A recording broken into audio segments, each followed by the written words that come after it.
Thomas Bad Friends. The Apprentice is back. Series 16.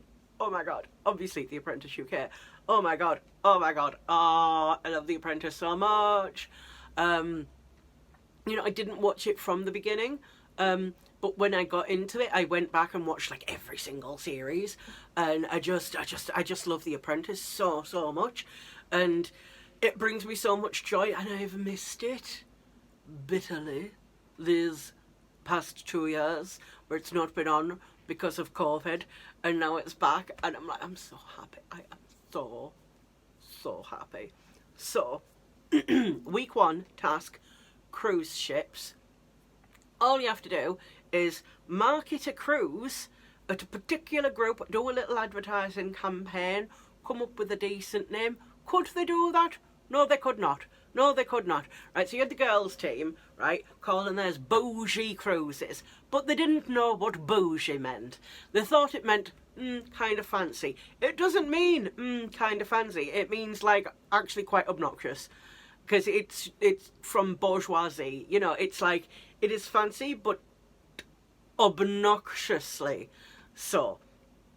So like going for brunch is not bougie. Going for brunch and like going in like your dressing gown that's like Gucci and having like a gold facial at the same time as brunch and like it costing £2,000, that is bougie. Bougie is expensive. And the problem is because it's a new word, it's far too close to boozy. Too many people are going to hear boozy cruises. Boozy cruises. And that's just not the impression that they wanted to give. And then they couldn't even come up with like activities that friends might do on a cruise together. They were like, you could go to the pool, or you could play games. It's like, it was a shambles. It was an utter shambles, and they definitely neither team deserved to win because they were both stupid. The boys' team, I genuinely think the boys' team would have won if they'd have made the logo a different colour. Now, the logo, the design of the logo, I was like, actually, that's not a bad idea if you're like, so it's cruises, and it's tranquility and you want to promote wellness, the whole yoga pose into a wave, I liked that idea, but they made it brown and green, and I kind of got what Nick was going for when he suggested it, but as soon as he did it, I was like, no, just make it blue. Just make it blue. And then you've got Harry going like, showing his diagram that makes no sense at all. And I'm literally shouting at like the TV, like, just make it blue. I swear, if they'd have made it blue and they'd have put the name Sequility underneath, because Never Ending Nautical is a terrible name, but if it was Sequility, I actually thought it was quite clever. So if they'd have stuck with that, Sequility, and had the logo like doing the splash and it being blue, genuinely think without changing anything else, the boys would have won. Because I think that the rotten banana that they ended up with was really what killed them on this task. So I think Akshay saw an opportunity when Harry was being a little bit argumentative to bring him back to the boardroom, and I definitely think that Harry should not have been fired. I think Akshay should have been fired, absolutely. Like, not Akeem. I think it was definitely down to Akshay, like, because if you're the first PM and you mess up the task to the level that they messed up, it should be the PM that goes. It shouldn't be the guy who was in the corner going, but guys, this is terrible. Yeah, he wasn't providing solutions for the terrible, but he also wasn't the one who came up with the terrible stuff.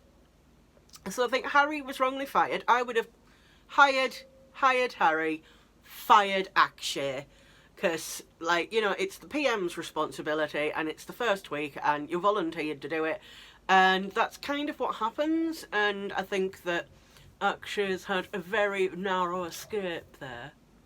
Very narrow escape from all I want to do is live in a world where my neighbour's dog isn't barking all the time. So, Akshay has had a bit of a narrow escape, really, scapegoating Harry into getting fired. I think generally Harry would have made much better TV than Akshay, but we're going to have to live with it now, see what happens. Next week's task is going to be toothbrushes. They've got to design toothbrushes, electric toothbrushes for children that goes along with an app. And just from the teeny tiny clip that they show at the end of The Apprentice, You're Fired, you can kind of tell that they have both teams have again massively messed up. Like, I don't get it. Like, do people not watch the show before they come on? Like, do they not, like, is it just me? Like, I watch the show and I'm like, okay, well, I'm watching this. You've had a full day to prepare this stuff. I've had like 40 minutes. So why is my idea better than yours? You know, but this seems to happen every single year. Like, they'll come up with things and I'm just sitting there going, no! Do you not watch this programme? What you are doing is stupid. Do you not prepare for this stuff? Do you just come along and go like, I am the best business person in the world and I can do a business and make my business and make the monies for the business? And then it comes to the challenges and they're like, well, I didn't think I'd have to do a challenge.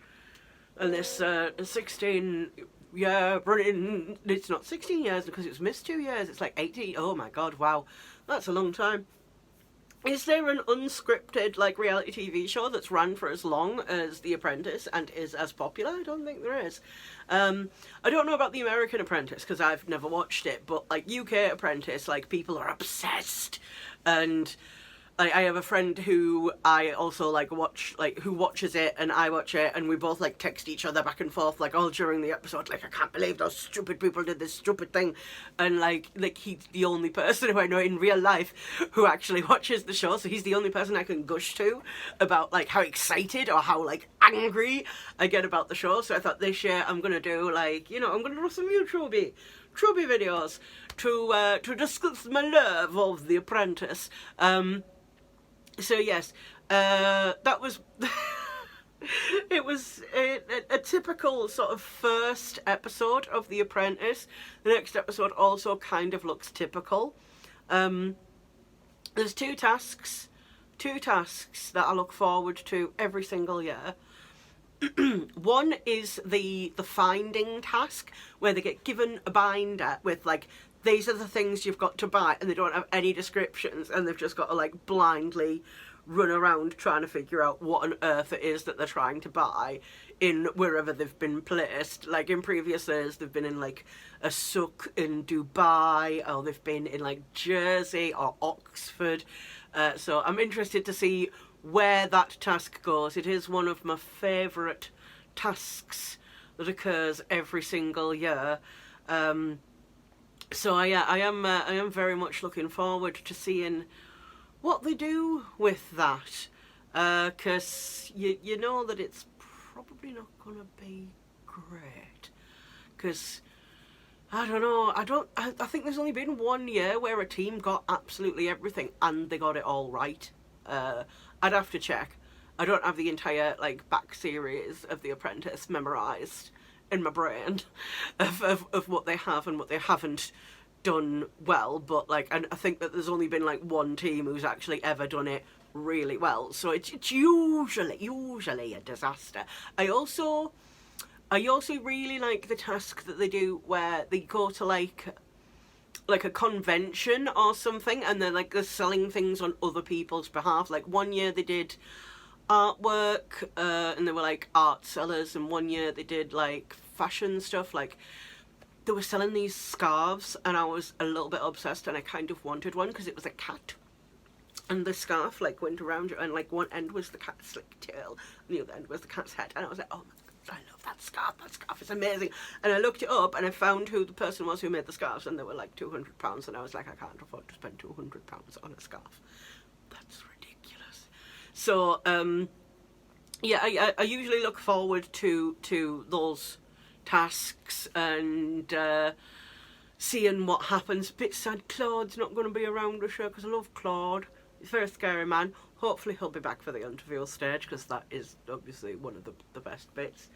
But yeah, I'm going to be sharing these thoughts as the series goes on with you, because if you're a fan of The Apprentice as well, we're bands together, we can gush.